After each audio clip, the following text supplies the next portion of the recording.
ગુજરાતનું ભાવિ પાક્ષિક ન્યૂઝપેપરના 9 વર્ષ પૂર્ણ થતાં અને 10મા વર્ષમાં મંગળ પ્રવેશની સેવાભાવ સાથે ઉજવણી કરવામાં આવી હતી. ભરૂચમાં ગરમીનો પારો આ વર્ષે ઓલ ટાઈમ હાઈ હોવા છતાં એપ્રિલ માસમાં શરૂઆતની સપ્તાહમાં જ રોજિંદા 40 ડિગ્રી કરતાં વધુ રહેતા તાપમાન વચ્ચે ઘર બહાર નીકળવું પણ મુશ્કેલ બન્યું છે.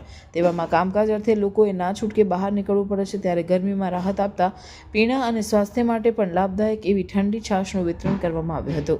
આ સેવાકીય કાર્યમાં હમ ટીવી ભરૂચ ન્યૂઝ તેમજ જીએસઆરટીસી અને અંકલેશ્વર તાલુકા એકતા પરિષદ સંસ્થા પણ સહભાગી બની હતી.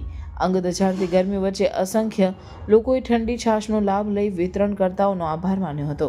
છાશ વિતરણના સેવા કાર્યમાં ગુજરાતનું ભાવિ ન્યૂઝપેપરના અતુલભાઈ મુલાણી, હમ ટીવી ભરૂચ ન્યૂઝ ચેનલના અસલમભાઈ ખેરાણી, અંકલેશ્વર તાલુકા એકતા પરિષદના Keyur Rana, ST depot manager Jagdish Gavit અને સુરજભાઈ પટેલ, મહેશ મુલાણી, વિપુલ જાની, જુનેદ પાંચભાયા, શાહનવાઝ મસાણી, જયેશ ભીમાળા જોડાયા હતા.